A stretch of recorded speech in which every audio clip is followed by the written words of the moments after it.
Hi everybody, Dr. Baumholtz, Baumholtz Plastic Surgery, and on today's episode I want to talk about managing expectations.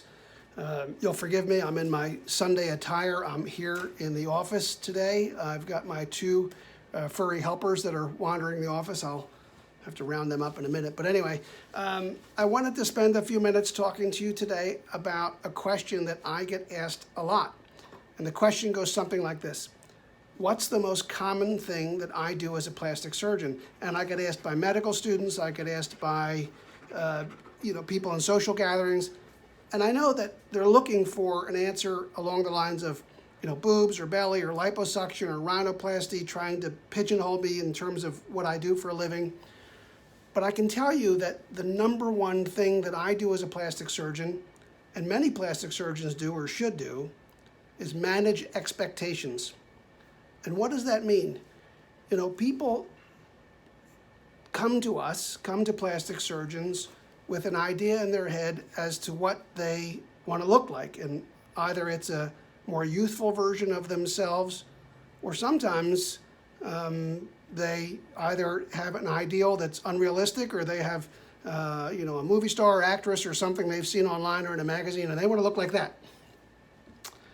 And the great majority of the conversation in those scenarios has to do with helping people identify what their I'll show you him in just a second, what their anatomy is and whether or not their expectations about what they want is realistic.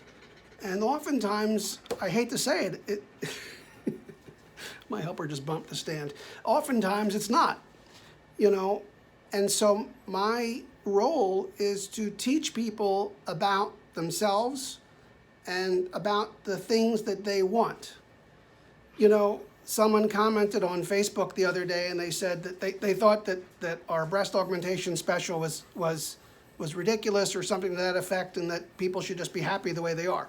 And I want to say, as a plastic surgeon, I tell all my patients I think they're beautiful just the way they are. That said, if there's something they're unhappy about, and this is where, as a plastic surgeon, you can go from the reconstructive aspect to the aesthetic aspect. If there's something they're unhappy about, can they put into words what it is that they're unhappy about? And then can I put into a surgery a solution?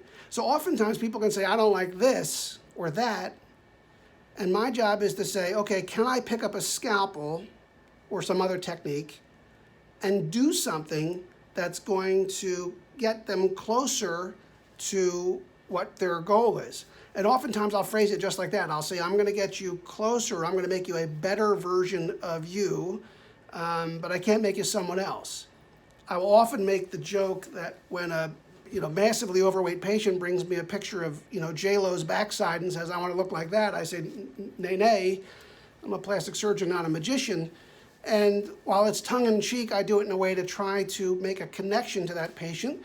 But I also try to get across the very real message, which is that, the good Lord or Mother Nature gave you an anatomic frame. They, and your life choices or dietary choices have led you to this point in life.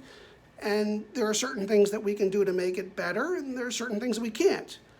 I'm often frustrated when other practitioners, not necessarily plastic surgeons, but other practitioners will tell a patient, oh, you're going to love it and it's going to be great and there's no such thing as risk or complication. That's nonsense. These are real operations, and there's no such thing as an operation without some degree of risk. And in a recent post, we mentioned that you should be aware of who's doing your surgery. I think we did a very good job in recent memory of getting patients to ask, is your surgeon board certified? Now we have to go a step further and have patients ask, what are you board certified in? Because they say you're board certified, and the person's like, yeah, I'm board certified, but it happens to be, family practice or dermatology or something, and not throwing shade on those specialties. God bless, there's a point and a place for them. But when it comes to aesthetic surgery, I and many others believe that you should go to someone that is trained and certified to do this work, specifically by the American Board of Plastic Surgery.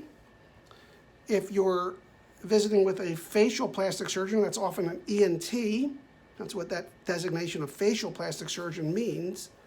And that's all right, that's great. You know, if you're doing something, you know, face related and they're a facial plastic surgeon and they're board certified in the appropriate specialty, that's great. Beware of people that are claiming to be board certified in cosmetic surgery. You know, the Texas State Medical Board recognizes a group that calls themselves the American Board of Cosmetic Surgery. Their training is not the same as what we go through in plastic surgery.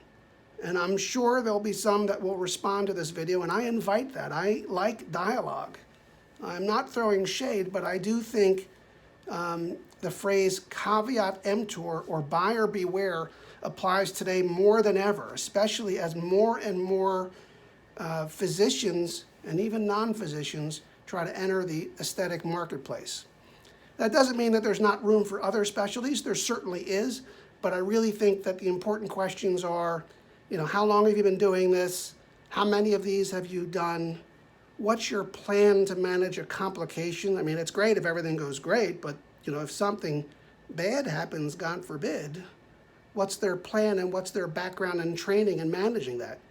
You know, one of the benefits, for good, bad, or indifferent, of being a board-certified plastic surgeon, there's very little that by the time we get to you that we haven't seen. Now, it's a discipline of tools. So even though there are some surgeries that I have done, and I will admit that, you know, I may never have seen this in training, and I trained for 9 years in 3 different specialties. I may never have seen this particular aspect. I guarantee you I have taken that surgery apart into its component pieces, and all of those pieces I have done iterations of hundreds of times, as do many of my colleagues in this business. All right, so back to my initial proposition or thesis of the video, which is managing expectations.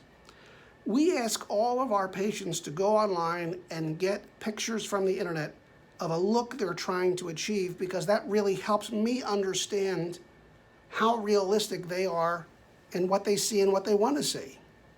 We then use that as a jumping off point to have a discussion about what they can and sometimes can't have. And I try to be as honest as I can be, and when I say to someone, you know, that's great, but you can't have that.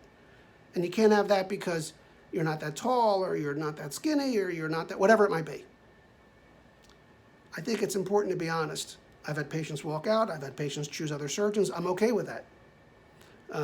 I will tongue-in-cheek say, that's great, I'll fix them when they come back, but nevertheless, I'm okay with that, because I would much rather someone have a realistic expectation about what's to come, what I can deliver, what can be delivered in surgery, and then what I can deliver, and then what their outcomes will be. And I think if you approach your surgery with realistic expectations, you are going to be a rock star patient.